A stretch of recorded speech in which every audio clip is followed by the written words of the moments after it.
Hello बच्चों, आज हम पढ़ेंगे कक्षा 10वीं के हिंदी की पाठ्य पुस्तक स्पर्श का भाग 2 और पाठ 1 में से कबीर जी की साखियाँ।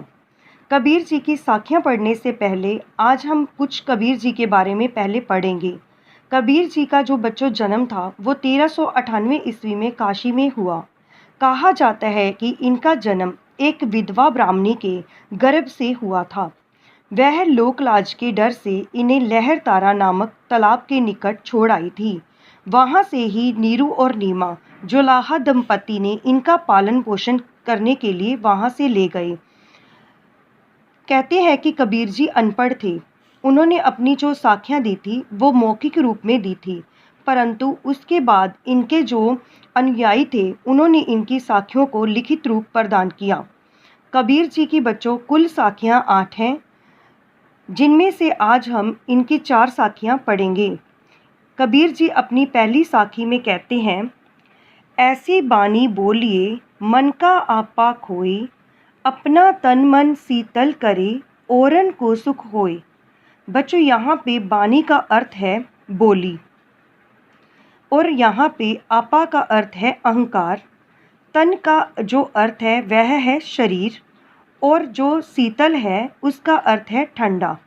ठीक है, तो आज हम देखेंगे कि कबीर जी इस यहाँ पे हमें क्या सीख दे रहे हैं। वह कहते हैं कि ऐसी बानी बोलिए मन का आपा खोए।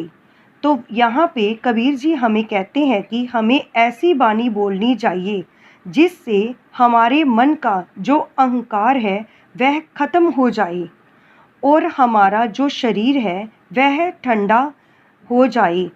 इससे क्या है कि हमारे शरीर का ही फायदा है।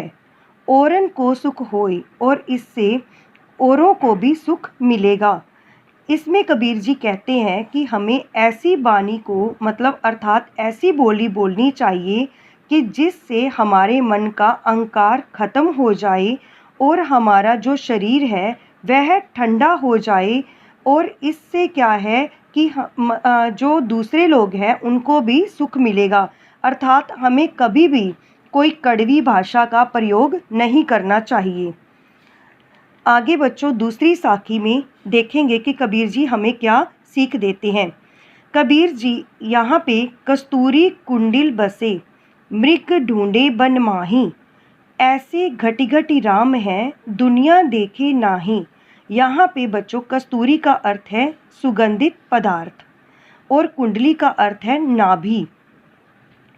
मृग का अर्थ है हिरन और वन का अर्थ है वन अर्थात जंगल। घटी घटी का अर्थ है हृदय में। यहाँ पे कबीर जी कहते हैं कि जो मृग है, मृग का अर्थ क्या है? हिरन। जो हिरन है वह पूरे जंगल में घूम घूम के क्या ढूंढ रहा है? कस्तूरी को। कस्तूरी को ढूंढ रहा है, कस्तूरी की खुशबू को ढूंढ रहा है।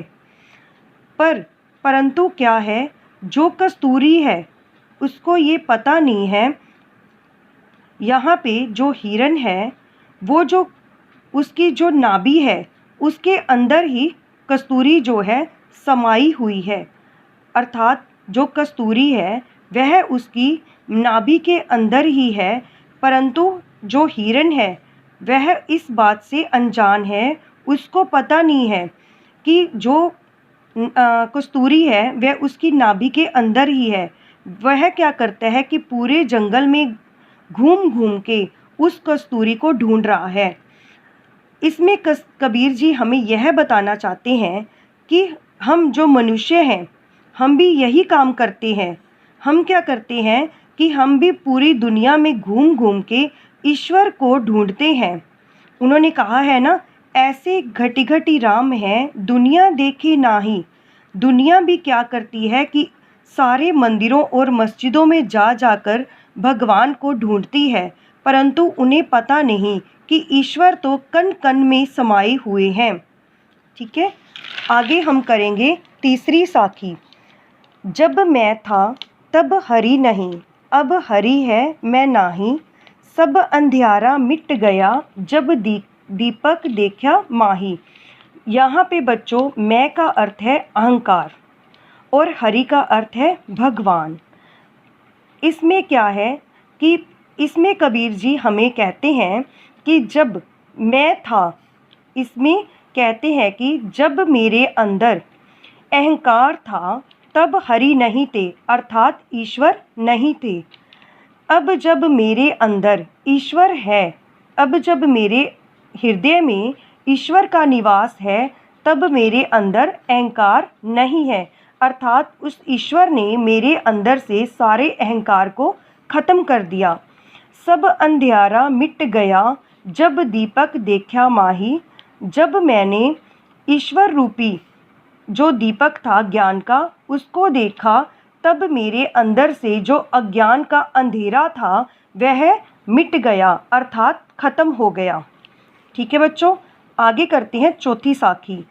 कबीर जी अपनी चौथी साखी में कहते हैं, सुखिया सब संसार है खोए अरु सोवे, दुखिया दास कबीर है जागे अरु रोवे। बच्चों यहाँ पे सुखिया का अर्थ है सुखी, और अरु का अर्थ है अर्थात और, सोवे का अर्थ है सोना या सोए हुए। ठीक है, दुखिया का अर्थ है दुखी, रोवे का अर्थ है रो रहे। यहाँ पे कबीर जी कहते हैं कि जो सारा संसार है वह यह समझ के सोया पड़ा है, सोता है और सो के खाता है और खा के सो जाता है। और कबीर जी यह देखकर बहुत जो है दुखी हो रहे हैं और साथ में रो भी रहे हैं। वह यह सोच के जाग रहे हैं और रो रहे हैं कि जो संसार है वह ईश्वर के नाम को ही भूल गया है, कि कोई ईश्वर भी है ना, वह मतलब जो दुनिया है वह ना तो भगवान का कोई सिमरन कर रही है, ना उनका नाम का जाप कर रही है, वह अपनी मृत्यु को भी भूल चुकी है। थैंक यू बच्चों, स्टे होम, स्टे सेफ।